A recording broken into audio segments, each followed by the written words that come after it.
KOC, who's your biggest winner? Biggest winner, Philadelphia 76ers, for waiting and getting a superstar in James Harden. And obviously, like, that needs to work out. Those guys will have to adjust to each other, et cetera, like all that. But on paper, as we've talked about throughout, Bill, those two guys together with their supporting casts could be absolutely ludicrous. So Philly is the winner of the deadline for me. How about Woz? How about the Daryl Morey legacy winner? He did it again. Pulled off another superstar. Morey's a winner. God knows I've talked so much shit about this guy since basically the Sixers season ended last year. The press conference where he said this might take 4 years to execute. Just the general hubris. They re-signed. I think they re-signed Danny Green. Somebody got re-signed last time. I forget. It's coming off of my head. But he posted a snapshot of the 5-man Sixers starting lineup and showed that this was the most, effective as far as net rating starting lineup 5-man in the league. I was like, really, Daryl? Like, after that flame out in the playoffs, you're just like, what we have is pretty freaking good when they play on the floor. So, like, I don't want to say I owe him an apology, but shoot, he won. He got it done, man. Definitely got it done. He also did that with the Embiid Simmons thing where somebody like on a radio hit, they were like, is it going to work? And he was like, absolutely. And he quoted net rating again, saying that it over like 1,000 minutes. And it was just like, didn't quite work. Yeah. Yeah. I wonder how many front offices would have panicked before it got to where we got the last month, right? Because the history of the league is panic when you have an unhappy superstar, or panic at the wrong time, or make the wrong trade, or wish you just had waited a little longer, stuff like that. He's pretty resolute. I got to give him credit. He's pretty resolute, and like, I'm not making a trade that makes us worse than we would be if Ben Simmons played. So it's like there's a cat and mouse game with Ben Simmons where if you get past deadline, hopefully you'll come back and we'll still be better than with anyone I would have gotten in the trade. But on the other hand, they got somebody who actually might have made them better. So I feel like he's a winner. Kyle, would you go Steph Curry winner, loser, or TBD in this trade? Seth Curry? Seth Curry. I mean, I like he's going to be in a situation where he's going to be moving off of people. I mean, he's best when he's just sort of like guerrilla, sort of moving in the gaps between stars. I don't think that Philadelphia has been able to give him the type of gravity. I mean, he was with Dallas before where it was like all the offense was coming from one player. We've seen that, like, between the triumvirate of Harden, Kyrie, and KD would create all these just open shots because you had to get in the gap and respect what they could do one-on-one. I think that it's going to be big for him in that sense. I mean, I'd be curious, do you all think he gets more open shots? I'd say he probably does in this situation. I mean, whether or not he can make them and be different than Joe Harris, who couldn't make a playoff shot to save his life, poor guy. But yeah, I think it's a good situation for Seth. They were both good, but I'd say this is probably a little better. Yeah.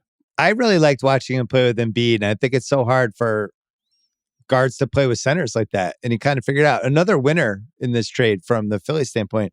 So Seth Curry moves to Brooklyn, which means his wife, Callie Curry, also moves to Brooklyn, is a key part of the pop culture side of our Ringer podcast network. The other person lives in the New York area, Julia Littman. It feels like this was good for the Ringer. I feel like we won. I'm an only child. So put us under winners. Bill, I really thought you were going with the no longer has to work with his father-in-law. And I was like, that's a win, right? Isn't it? I would say that's probably a win too. Yeah, you just get to see him now in holidays. Stuff like that. Rob, Kevin Durant, winner, loser, or sideways? Or TBD? Winner. Absolute winner. Okay. Yeah. Okay, explain. Just because it was so clear by the end that James Harden didn't want to be there anymore. So hopefully Ben Simmons does. Hopefully that the basketball fit, again, on paper in terms of talents, it all synergizes pretty well. But hopefully, moreover, you get some guys who want to be there. And even if we're just looking at this, like the Seth Curry part of that, somebody who can hit some shots would be nice. And we've seen a lot of DeAndre Bembry threes this season, and I could really stand for fewer of those. So I really like the shape of what this could be for Brooklyn, of what it could be with Durant, but we just got to hope he's healthy, because if he's healthy, they're going to be a really tough team. Anyone have a counter to the KD conversation? Anyone want to weigh in? I think personally, just hitching your wagon to Kyrie Irving can't possibly be a long-term win for anybody in the basketball sense. He's been so volatile, not just on the court, and I'll say this a million times, the guy's always getting injured. So even if, our great black mayor in New York City, Eric Adams, figures out a way to ease up COVID stuff and all of these other things, will Kyrie Irving physically be able to play when the Nets need him the most? I think that's always a pretty shaky proposition. But I did want to mention somebody who's a loser today, and that's the Mavericks, because Kristaps was a franchise-altering trade. You're jumping ahead on my outline. What are you doing? You just called your own play. What's happening? I started talking about Kyrie, and I started feeling like it. I started channeling him. You channeled his energy. The spirit of Kyrie is that pervading. KSC, Steve Nash, I think, is an unquestioned winner.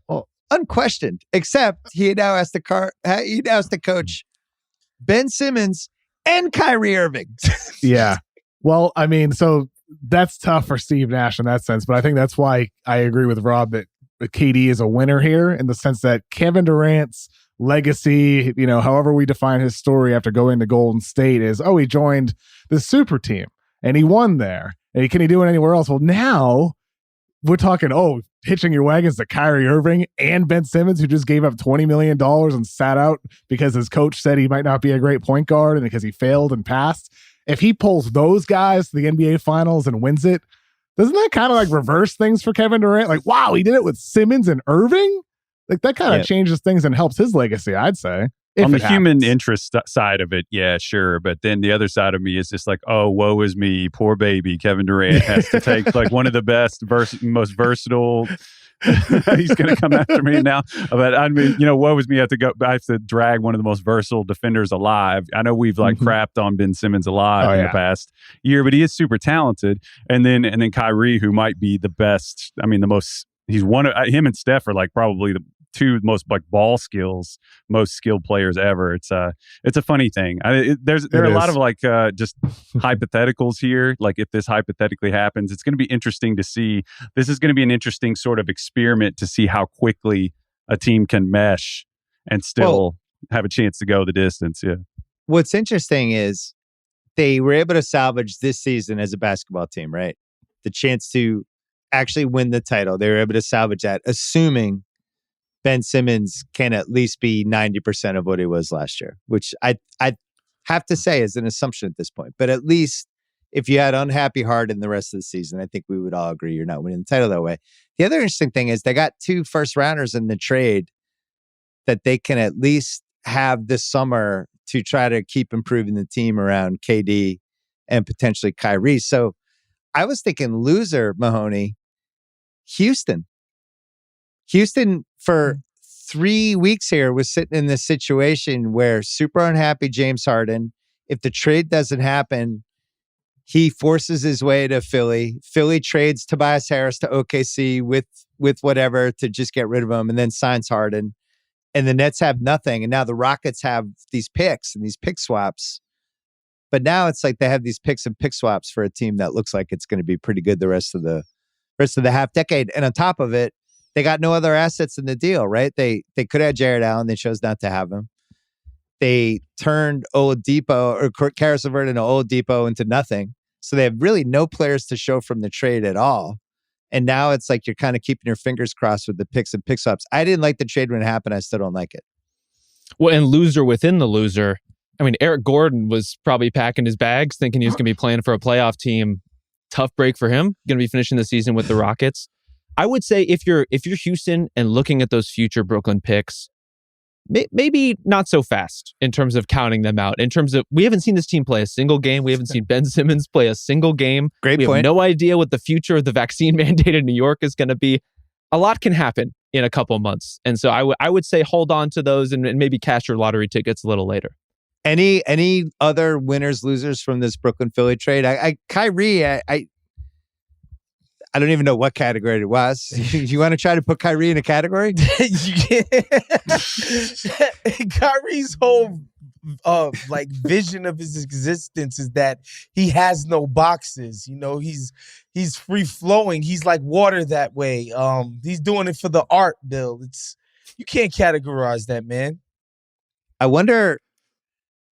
I'm trying to think of like the funniest outcomes of this trade. Kyrie taking Ben Simmons under his wing has to be up there. I don't know if it's number one, but it's like the article like 2 weeks later, Kyrie's been a big brother to Ben. It was like, oh no, oh God. Yeah, Ben Simmons, he's just so lucky that he's doing this thing at Barclays and not the Garden, man, because it would get so ugly for him so quickly if he was on the Knicks. This is just so perfect for him. Do we see some Philly fans taking the ride down to Brooklyn he probably won't play in the March 10th game, but at some point, wouldn't put it past them. Grabbing some seats in Barclays. Wait, we don't think he'll be ready to play by March 10th? It's a month from now. I would hope he's ready to play by March 10th. Come on, he got to be ready Ben to play Simmons. by then. You know, another winner of the trade, KOC, because he gets to eat one of his favorite. It's like George Carlin with some of like his great comic routines. KOC gets to do his Ben Simmons wrong hand. It's back. It's reactivated. No, I mean, this is definitely a big win for me today. I've been saying for months, Morey should be patient. Then he gets James Harden. I've been saying for years, Ben Simmons shoots with the wrong hand. He needs to be in a system where he can screen and short roll and be a playmaker, be Draymond. Oh, yeah. We're here. We're here. He did it. We're here. And now we're about to arrived. find out what Ben Simmons is really made of. We're about to find out.